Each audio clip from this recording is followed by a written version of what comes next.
More people are listening to the concerns of West Carthage Mayor Scott Burdo when it comes to the possibility of asylum seekers coming to a local motel. Burdo held a meeting at the Village Hall today, inviting others who have a stake in the future if migrants come to the village. Carthage Schools Superintendent Jennifer Primo, as well as reps for Assemblyman Ken Blankenbush and State Senator Mark Walczyk were among them. Burdo believes the Pleasant Night Inn is getting ready to house migrants. The village has asked a judge to issue a restraining order to prevent that because village code doesn't allow for long-term tenants to be at the motel. The judge has not ruled yet.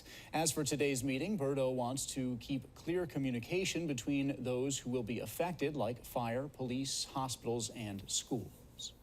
Could each agency provide us any of the details when they get them so we can prepare in advance? We will follow whatever we develop as a chain of command. We will follow that chain of command to make sure locally everybody is ready with their response teams and prepared.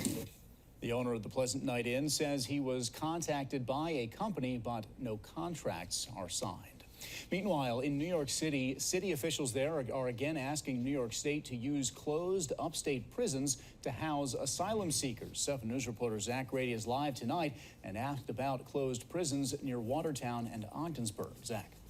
Garrett, from the state all the way down to town and village levels across New York, lawmakers are telling us that the idea of using the closed correctional facilities is just simply out of the question.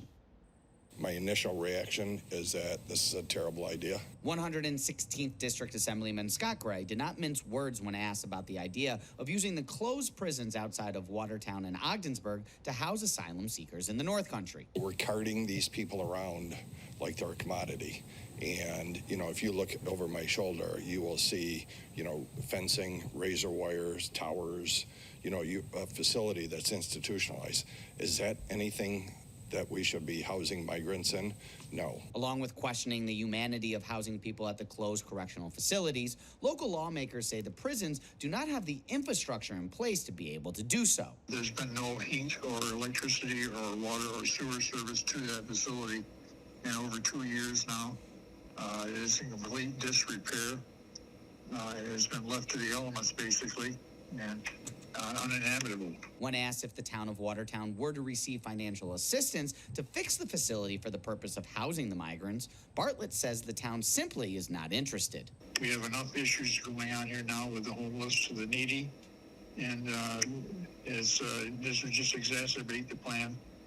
And it's will never work here. New York City is reporting more than 100,000 asylum seekers have arrived in the Empire State since the crisis began. New York State can't afford this at this time, and we have no plan once they get here. We have no housing for them.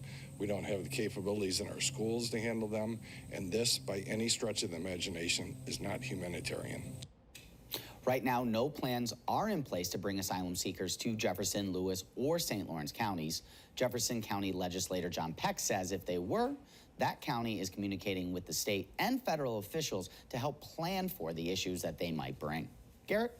All right, Zach reporting live tonight. Thank you.